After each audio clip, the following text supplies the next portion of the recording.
Si vives en uno de los 5 condados de la ciudad de Nueva York o New Jersey y deseas estudiar la Biblia y conocer los planes maravillosos que Dios tiene para tu vida, en el Ministerio Latino del Bronx queremos estudiar la Biblia contigo. Por favor, contáctanos vía correo electrónico para agendar una cita de estudios bíblicos virtualmente. El reino de Dios es maravilloso.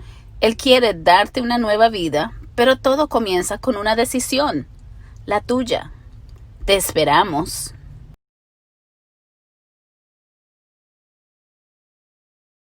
Recuerda visitar nuestro canal de YouTube, NICCOC, Región Bronx. Allí podrás encontrar nuestros servicios latinos de mediado de semana todos los miércoles a las 6:30. También nuestros devocionales latinos, entre otros recursos de edificación espiritual. Y por favor no olvides conectarte a nuestros servicios dominicales en español, visitando el canal de YouTube NICCOC todos los domingos a las 11 de la mañana. Suscríbete, activa las notificaciones, déjanos tus comentarios, participa en nuestros chats en vivo y danos un like. Te esperamos. Hola, muy buenas noches a todos mis hermanos en el Ministerio Latino del Bronx en Nueva York. Mi nombre es Edilberto Ramírez. Yo estoy en Bogotá, Colombia, y estoy sirviendo a los hermanos acá en nuestro país. José de la Rosa me ha pedido que pueda compartir un mensaje para ustedes. Yo estaba orando para que Dios me pueda guiar y que lo que voy a compartir esta noche les llegue a cada uno. Bueno, creo que todos están muy felices de que ya José es padre por tercera vez, creo. Me imagino que está muy feliz, un poco trasnochado, pero feliz, aprendiendo a disfrutar de una nueva hijita en el nombre de Jesús. Muy bien, el título del sermón hoy: en Cristo eres un sacrificio vivo. Es algo muy impactante. Voy a compartir un poco de cómo el apóstol Pablo, durante toda su vida como discípulo, él fue un sacrificio vivo para el Señor. Como él en la carta a los romanos le hace un llamado a los hermanos a que ellos también sean un sacrificio vivo, y compartir un poco de mi vida, de cómo ha sido para mí y para mi familia esto de ser sacrificios vivos para Dios. Entonces les pido que me acompañen en una oración y ponemos esto en manos de nuestro Señor Jesús. Bueno, Padre Santo, te damos gracias por tu amor y tu misericordia. Te damos gracias por tu Espíritu Santo que nos acompaña, que nos guía. Y te rogamos porque en esta noche, Señor, sea Él quien nos esté dando sabiduría, que esté abriendo nuestros corazones, nuestras mentes, para que tu palabra entre, los corte, los transforme y haga lo que tú deseas en cada una de nuestras vidas.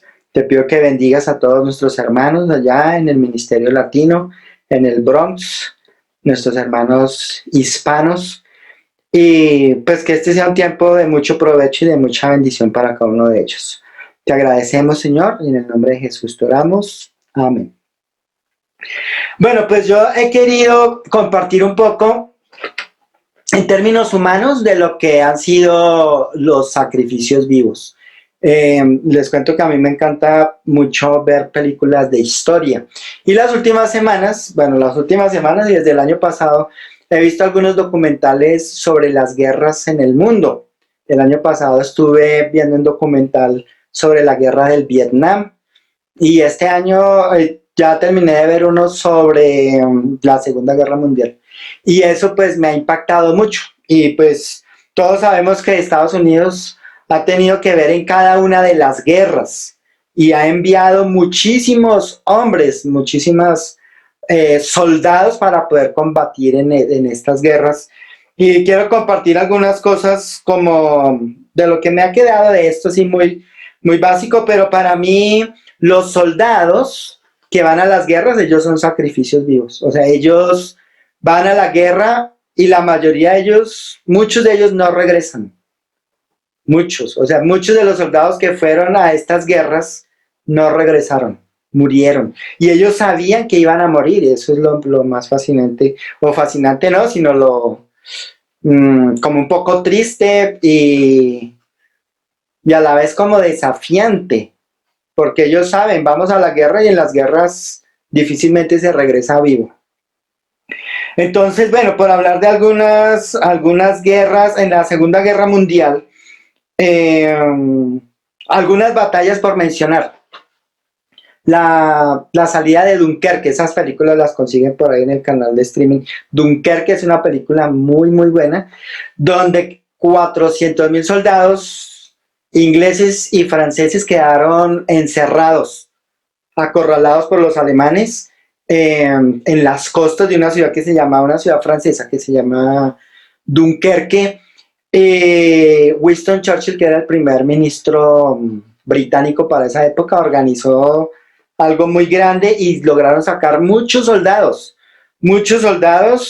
que la mayoría, casi todos los soldados lo lograron sacar utilizando navíos pequeños, pequeñas embarcaciones, no grandes barcos de guerra ni portaaviones, sino muchos navíos pequeños fueron y los sacaron.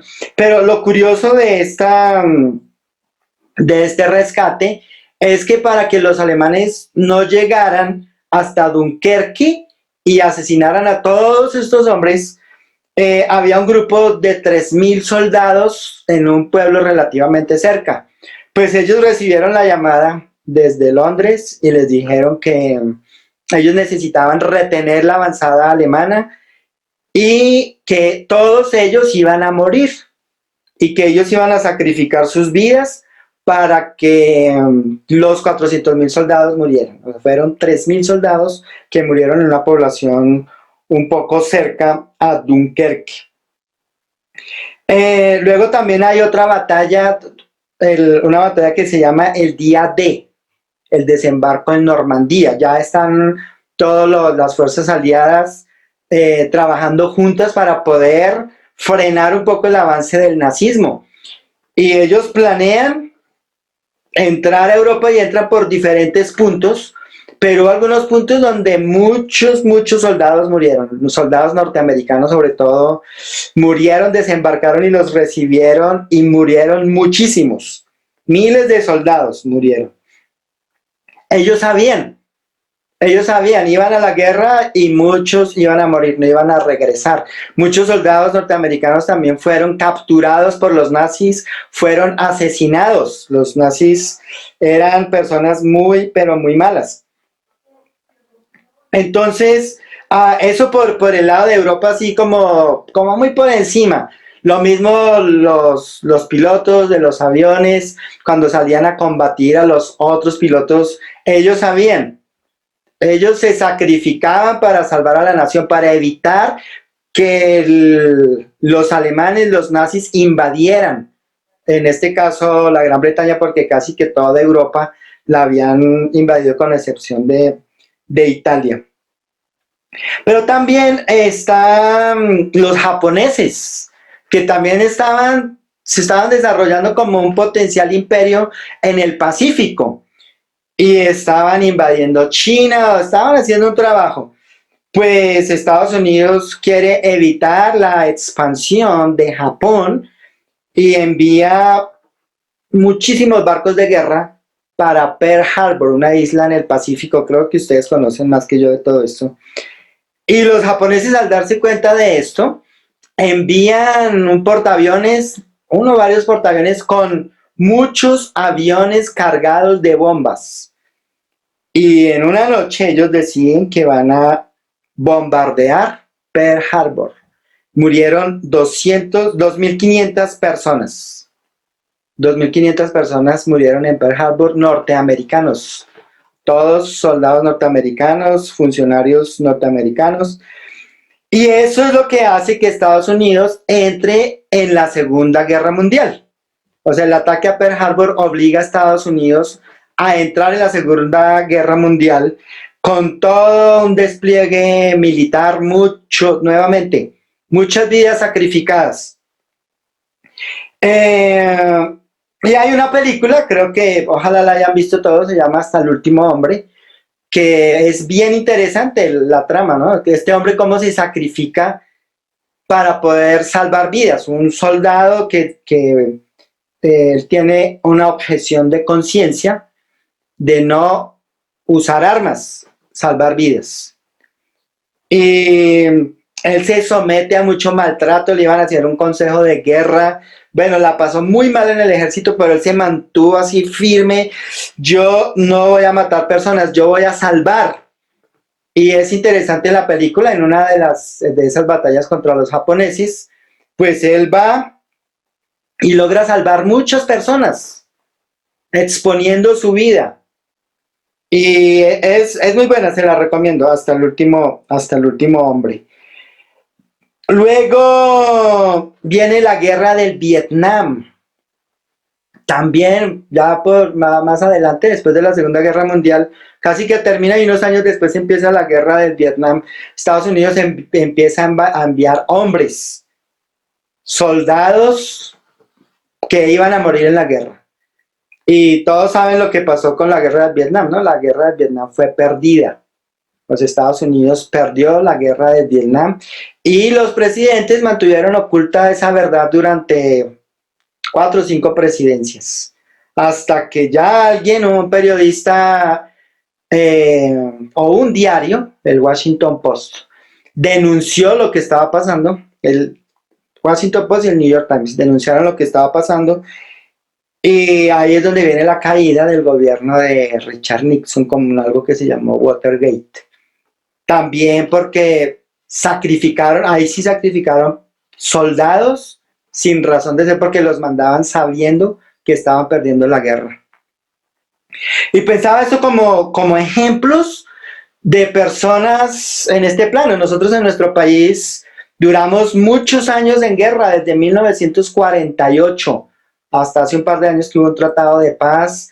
Los hermanos que son de Centroamérica, ha habido dictaduras, guerras, Nicaragua está complicado. Bueno, eso ha pasado de todo. De pronto para muchos el tema de la guerra no es ajeno. Entonces nos ayuda a entender un poco esto de los sacrificios en este mundo, de cómo los estados tienen que sacrificar sus soldados para mermar el avance de la maldad. Y pensaba en esto, pero pensaba en esto porque en el reino de Dios, básicamente la Biblia enseña que todos nosotros debemos presentarnos como sacrificios vivos. Y les voy a pedir que me acompañen en Romanos, en el capítulo 12, en el versículo 1. Por lo tanto, hermanos, tomando en cuenta la misericordia de Dios, les ruego a cada uno de ustedes en adoración espiritual, que cada uno de ustedes en adoración espiritual ofrezca su cuerpo como sacrificio vivo, santo y agradable a Dios. No se amolden al mundo actual, sino sean transformados mediante la renovación de su mente. Así podrán comprobar cuál es la voluntad de Dios, buena, agradable y perfecta.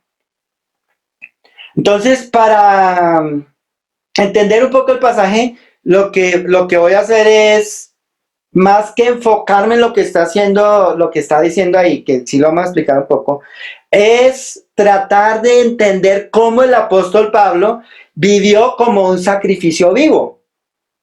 ¿Sí? O sea, cómo Dios lo trató a él para que él viviera como sacrificio vivo. Porque cuando él le dice a los hermanos, ofrezcan su cuerpo como sacrificio vivo, santo y agradable a Dios, pues eso proviene de una convicción que tiene él, que él ha vivido. Entonces, vamos a mirar un poco eso. Para esto, pues es necesario recordar cuando el apóstol Pablo se convirtió al Señor, cuando fue llamado.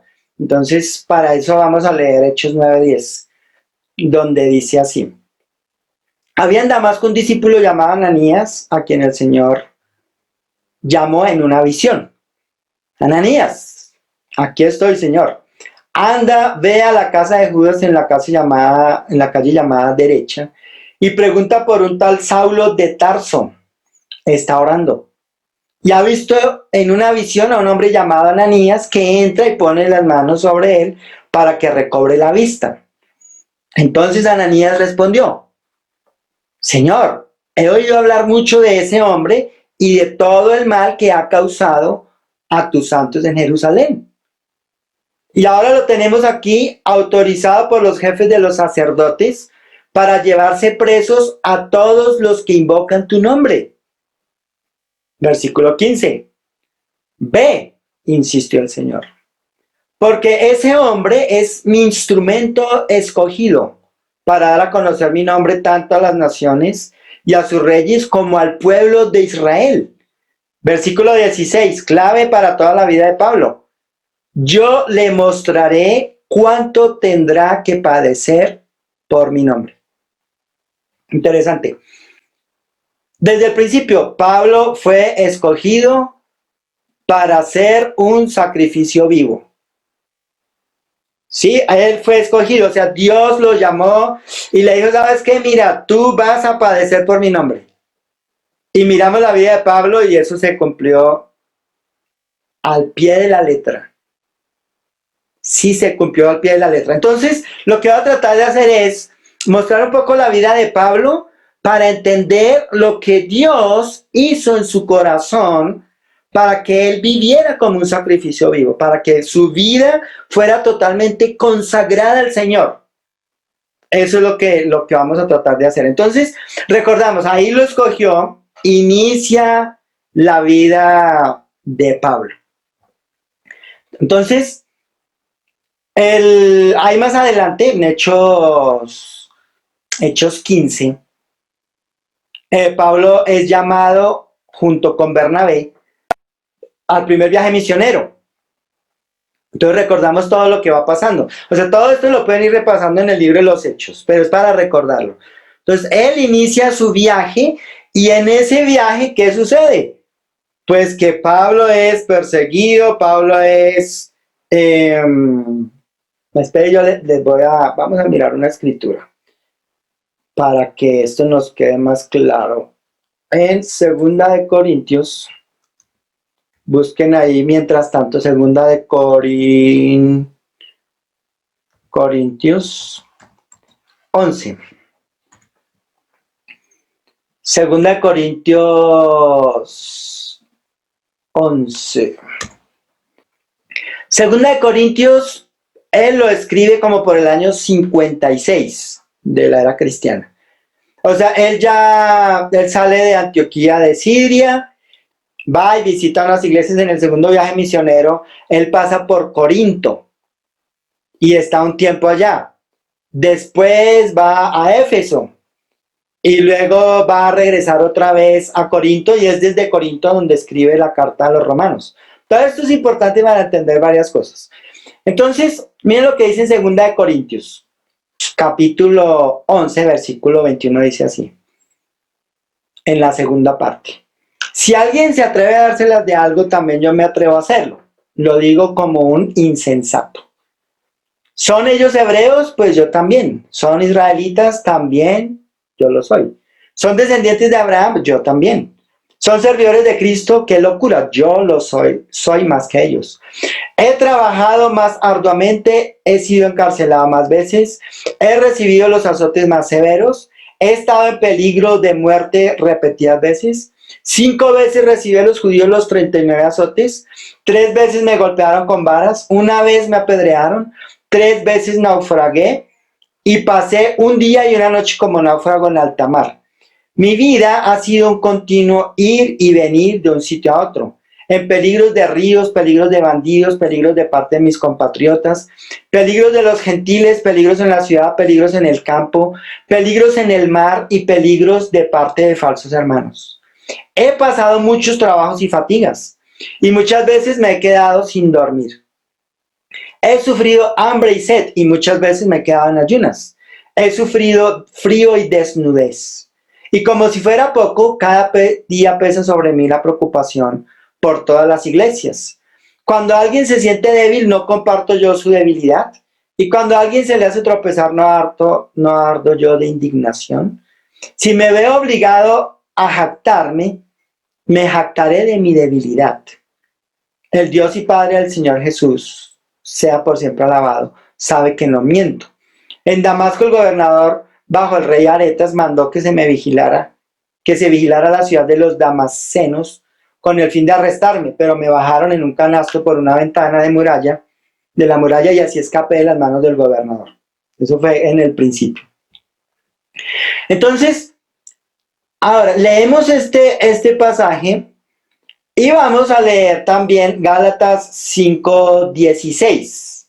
La carta a los Gálatas es escrita 8 años antes que la carta a los Corintios. Ahora es importante lo que vamos a leer, porque esta carta tenemos que tener claro que fue escrita para discípulos, Nosotros hemos utilizado estas escrituras, algunas, para ayudarles a los no discípulos a entender su condición de pecadores. Pero realmente esto fue escrito para discípulos. Y fue escrito 10 años antes, 8 años antes que la carta a los Corintios. Entonces, vamos a leerlo y ya voy a ir conectando todo esto. Dice en Gálatas 5:16. Tenemos presente lo que leímos en Corintios. Así que les digo, vivan por el Espíritu y no seguirán los deseos de la naturaleza pecaminosa, porque ésta desea lo que es contrario al Espíritu y el Espíritu desea lo que es contrario a ella. Los dos se oponen entre sí.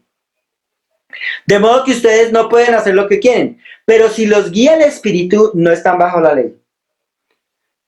¿Qué está diciendo el apóstol a los hermanos? Y cuando entendemos el contexto de la carta a los Gálatas, se entiende. Los hermanos estaban tratando de vivir el evangelio en su propia fuerza. O sea, estaban como regresando a tradiciones judías pensando que eso era el evangelio. Él les está diciendo, no, Señor, nosotros les enseñamos a ustedes que debían vivir por el Espíritu, porque si no viven por el Espíritu, no van a vencer los deseos de la naturaleza pecaminosa. Entonces Él les dice eso, vivan por el Espíritu y no seguirán los deseos de la naturaleza pecaminosa, porque cada una desea lo contrario. Ahora, Él llega en el versículo 19 y les dice, las obras de la naturaleza pecaminosa se conocen bien. O sea, por si acaso se les ha olvidado cómo son ustedes por dentro, les dice, les voy a recordar, si el Espíritu de Dios no los controla, así van a vivir. Entonces dice, se conocen bien, inmoralidad sexual, impureza y libertinaje, idolatría y brujería, odio, discordia, celos, arrebatos de ira, rivalidad, disensión, sectarismos y envidia, borracheras, orgías y otras cosas parecidas. Les advierto ahora, como antes lo hice, que los que practican tales cosas no heredarán el reino de Dios. En cambio, el fruto del Espíritu es amor, alegría, paz, paciencia, amabilidad, bondad, fidelidad, humildad y dominio propio. No hay ley que condene estas cosas. Los que son de Cristo Jesús han crucificado la naturaleza pecaminosa con sus pasiones y deseos. Si el Espíritu nos da vida, andemos guiados por el Espíritu. No dejemos que la vanidad nos lleve a irritarnos y a envidiarnos unos a otros. Entonces, ¿qué relación tiene esto con el sacrificio vivo, con el sufrimiento de Pablo? Pues que en el sufrimiento se expone la realidad del corazón. Si hay algo donde podemos ver la realidad de quiénes somos como cristianos, es en el sufrimiento. Cuando hay dolor, cuando hay persecución, cuando hay enfermedad, cuando la situación económica no está bien, ¿sí? Ahí se expone, o sea, la naturaleza pecaminosa se hace visible. Entonces, yo llego y miro la vida del apóstol Pablo y concluyo que él tenía la habilidad de conectar con la maldad que aún había en su corazón. Él podía verla y él podía identificar, esto es del Espíritu, esto es de la naturaleza pecaminosa. Esto proviene de Dios, esto proviene de la maldad que hay dentro de mí. Entonces, la primera batalla grande que tiene que lidiar él es con su propio corazón, contra su propia naturaleza. derrotar la maldad que aún hay en él. Y eso lo vemos como lo desarrolla en los capítulos 7 y 8 de Romanos, guiado por el Espíritu. Entonces, esto va a ser muy importante, porque para que Dios forje el carácter de Cristo en cada uno de nosotros, Él necesita pasarnos o permitir que pasemos por el sufrimiento. ¿Sí? Hay otra escritura, acompáñenme ahí en Deuteronomio. Deuteronomio 8.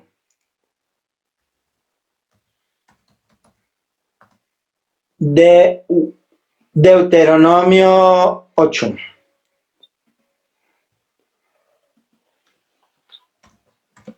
Deuteronomio 8.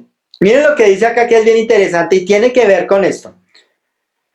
Está hablando Moisés a los israelitas y les dice: cumple fielmente, le dice a todo el pueblo, ¿no?, los mandamientos que hoy te mando, para que vivas, te multipliques y tomes posesión de la tierra que el Señor juró a tus antepasados. Recuerda que durante 40 años el Señor tu Dios te llevó por todo el camino del desierto y te humilló y te puso a prueba para conocer lo que había en tu corazón y saber si cumplirías o no sus mandamientos. Luego sigue diciendo: te humilló y te hizo pasar hambre, pero luego te alimentó con maná, comida que ni tú ni tus antepasados habían conocido, con lo que te enseñó que no solo de pan vive el hombre, sino de todo lo que sale de la boca del Señor. Entonces, esa escritura es una imagen de lo que va por venir. O sea, el sufrimiento, esos pequeños desiertos por los que pasamos todos, Dios los va a utilizar, ¿para qué? Para que veamos lo que sale del corazón. Para que veamos lo que sale del corazón. ¿Sí? En el caso del apóstol Pablo, él tenía esa habilidad. Él podía ver lo que salía de su corazón. Entonces, él podía elegir a quién voy a seguir, a mi naturaleza pecaminosa o al Espíritu Santo. Ya tengo identificado qué es de mi naturaleza pecaminosa. Ahí está la lista. Seguramente él podría luchar con inmoralidad, con impureza y con libertinaje. Tal vez no lucharía con idolatría y con brujería, pero sí lucharía con el odio, con la discordia, con los celos, con los arrebatos de ira, con la disensión, con el sectarismo, con la envidia. ¿Sí? Cuando miramos al apóstol antes de ser cristiano persiguiendo a los discípulos, uno puede decir, él, ¿cómo participó de la muerte de Esteban? Debió haber mucho odio en su corazón, mucha rabia, mucha ira para poder aceptar eso. Entonces nosotros sabemos que la naturaleza pecaminosa pierde el poder, pero sigue ahí. Entonces, él seguiría luchando con eso. Y va a ser una batalla muy, pero muy grande.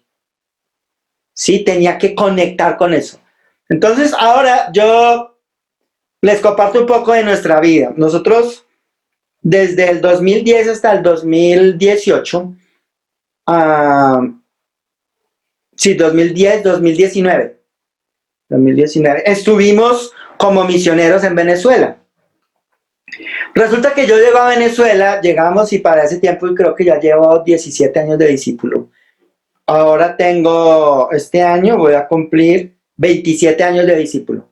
Para ese entonces llevaba 17. Y pues yo llegué como soltero a la iglesia, me casé en la iglesia, tengo a mis hijos en la iglesia, mi hijo mayor es discípulo, él tiene 21 años. Y he sido instruido y desde que me bauticé, pues he servido en la iglesia. Los últimos 16 años he servido como en el ministerio. Entonces llegamos a Venezuela y como ya llevaba, para el 2010, llevaba 6 años sirviendo al ministerio, pues digo, no, pues yo ya sé, o sea, ya tengo idea de cómo llevar una iglesia y todo esto.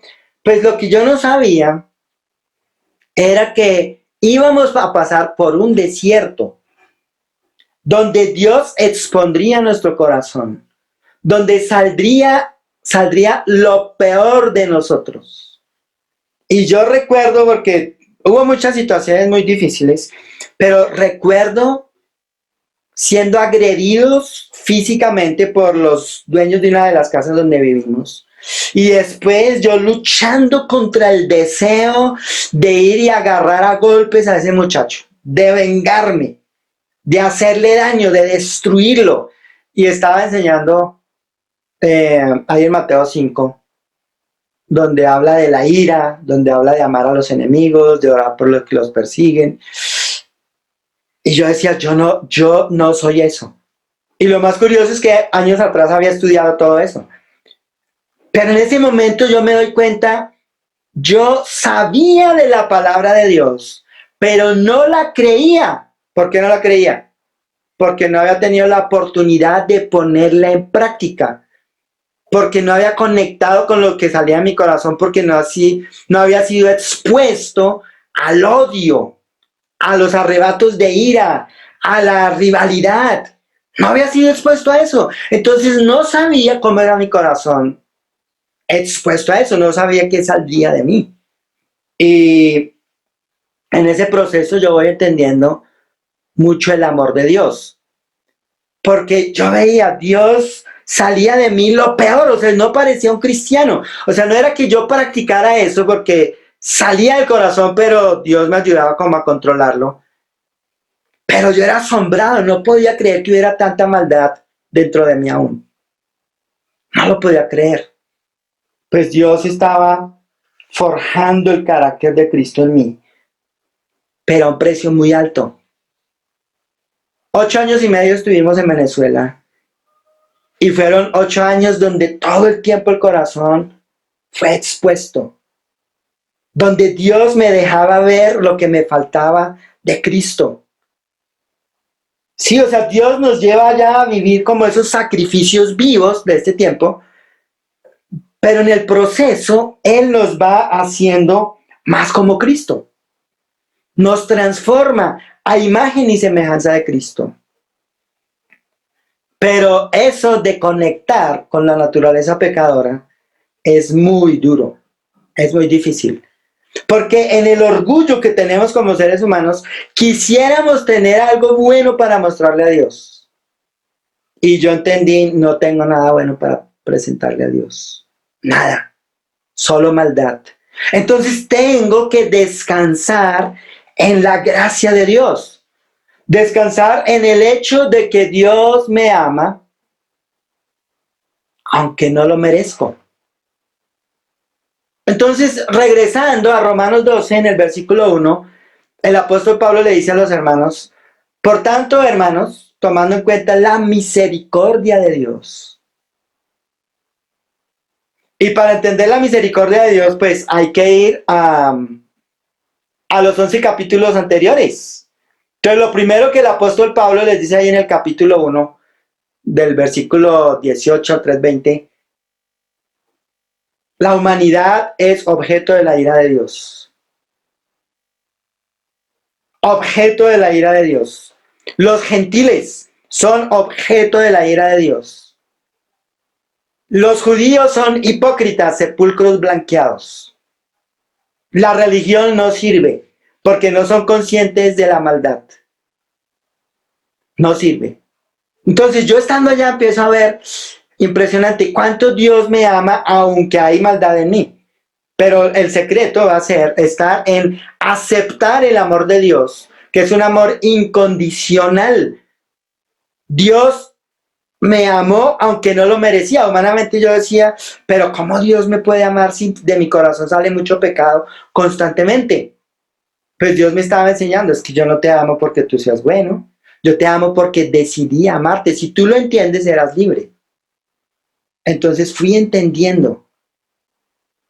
Luego, si recordamos ahí en Romanos 1:16, dice que el Evangelio es por fe, de principio a fin. Voy a leerlo acá, espérate acá. A ver. Romanos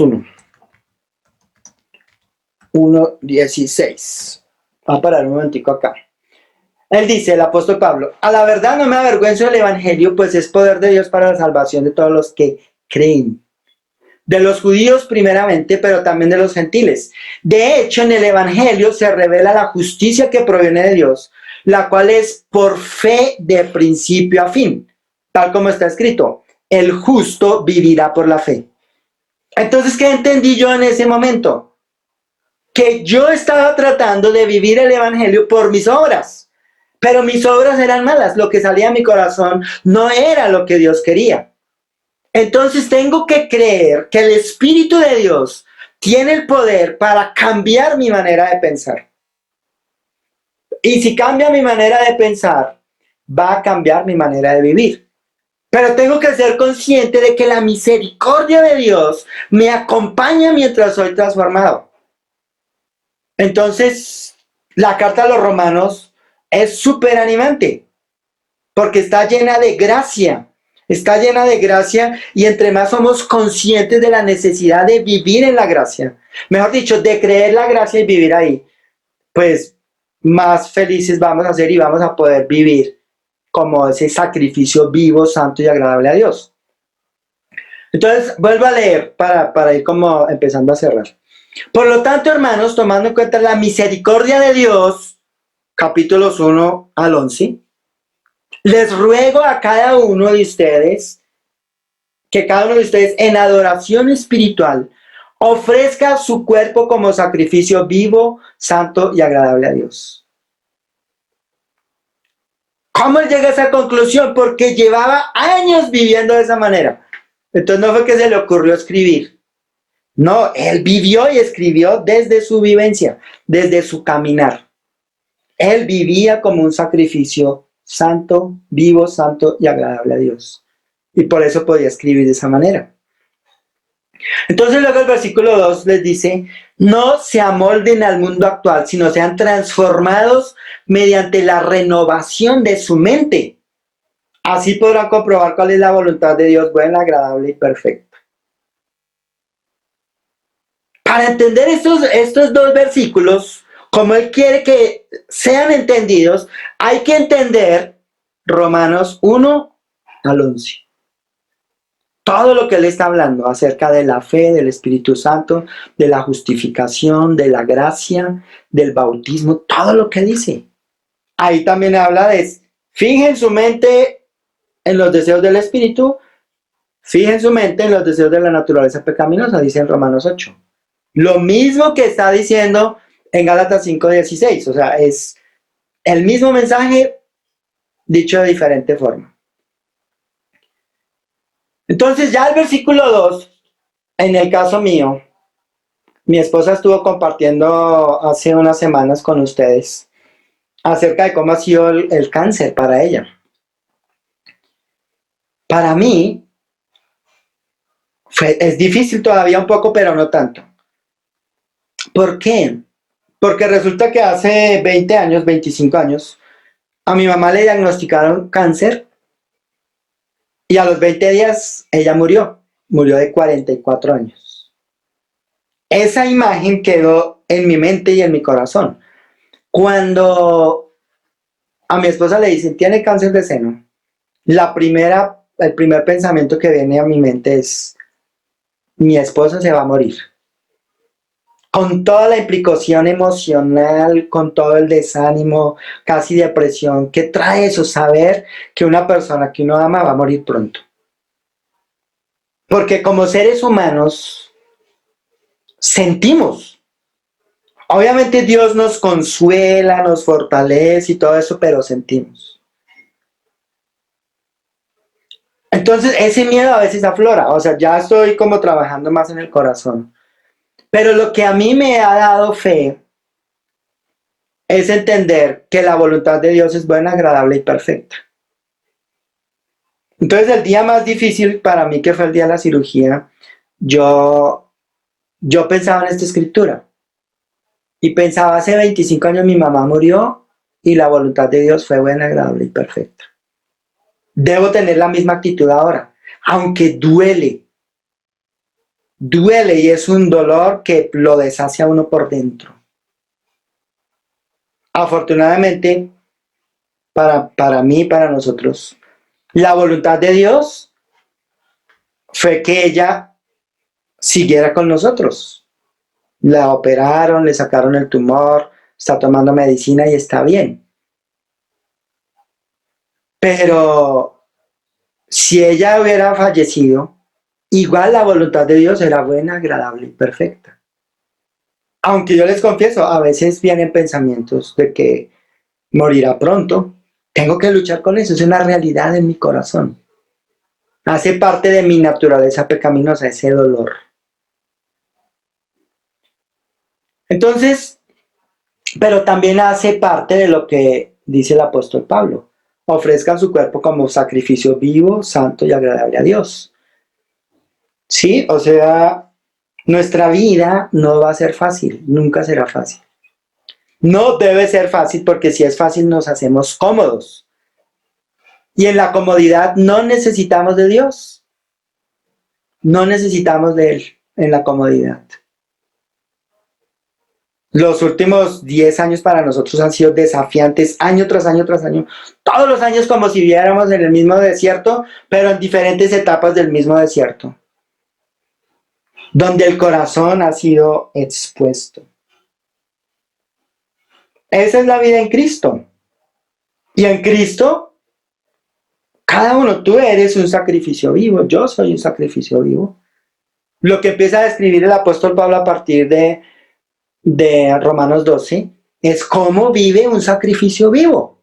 ¿Cuál va a ser el resultado de la misericordia de Dios? O sea, esto no es para leerlo y salir desaforados a poner en práctica lo que él dice ahí. No. Esa es una aplicación de lo que puede pasar si entendemos en el corazón la misericordia de Dios. El sacrificio vivo, santo y agradable a Dios, proviene de entender su misericordia. Y para entender su misericordia, debemos conectar con nuestra maldad. Entender que Él nos ama a pesar de que nos falta mucho, de que somos inmaduros, de que falta. Pero que no se rinde. Y no se rendirá hasta que Cristo se forje en nosotros. Y animante, o sea, imagínense creer y vivir así. Entonces, bueno, es lo que quería compartirles. Muchas gracias, mis hermanos. Por favor, oren por nosotros. Yo me llamo Edilberto Ramírez. Mi esposa se llama Nayibe Moreno. Tengo un hijo que se llama Sebastián y otro que se llama Samuel. Y somos muy necesitados de muchas oraciones porque esto no es fácil. Y bueno, los amamos mucho. Dios quiera que un día podamos pasar tiempo con ustedes, conocerlos y escuchar las historias, porque seguramente muchos de ustedes tienen historias así impresionantes que nos pueden animar y dar mucha fe de todo lo que Dios continúa haciendo por medio de su Espíritu, su palabra y su gracia. Acompáñeme por favor a orar. Amado Padre Celestial, te damos gracias por esta tarde, noche ya. Te damos gracias por amarnos tanto, por darnos tu espíritu, por dejarnos tu palabra y porque confías, Señor, en que nosotros podemos ser transformados a tu imagen y semejanza. Gracias por todos los sufrimientos que pasamos, Señor, porque ahí tú forjas el carácter de Cristo en nosotros. Y te rogamos, Padre, porque derrames tu espíritu, Señor, y cada uno, Señor, entienda la gracia, ese amor incondicional, ese amor que no merecemos. Y desde ahí, Señor, vivamos como sacrificios vivos, para que tu nombre sea exaltado, para que seas alabado, para que el mundo vea que existen verdaderos hijos tuyos. Perdona, por favor, nuestros pecados y danos mucha fe para seguir avanzando, Señor. Mientras vamos a ti, o tú vienes por nosotros. Te agradecemos, Señor, en el nombre de Jesús te oramos. Amén. Bueno, hermanos, muchísimas gracias. Que tengan una feliz noche y Dios los bendiga a todos. Chao, chao.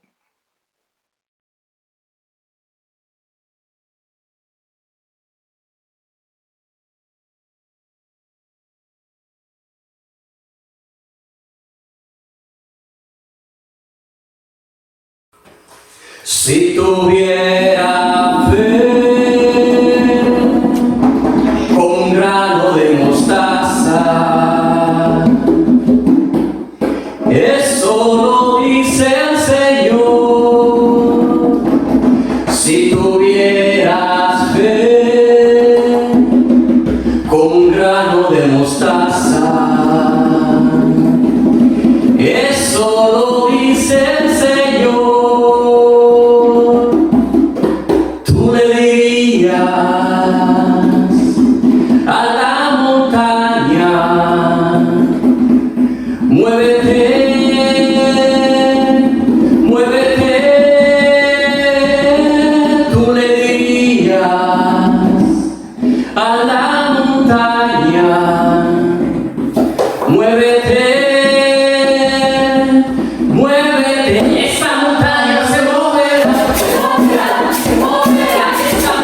Si vives en uno de los 5 condados de la ciudad de Nueva York o New Jersey y deseas estudiar la Biblia y conocer los planes maravillosos que Dios tiene para tu vida, en el Ministerio Latino del Bronx queremos estudiar la Biblia contigo.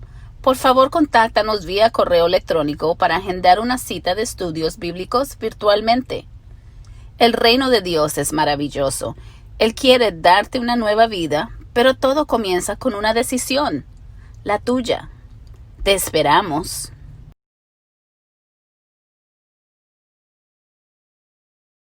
Recuerda visitar nuestro canal de YouTube, NICCOC, Región Bronx. Allí podrás encontrar nuestros servicios latinos de mediado de semana todos los miércoles a las 6:30. También nuestros devocionales latinos, entre otros recursos de edificación espiritual. Y por favor no olvides conectarte a nuestros servicios dominicales en español, visitando el canal de YouTube NICCOC todos los domingos a las 11 de la mañana. Suscríbete, activa las notificaciones, déjanos tus comentarios, participa en nuestros chats en vivo y danos un like. Te esperamos.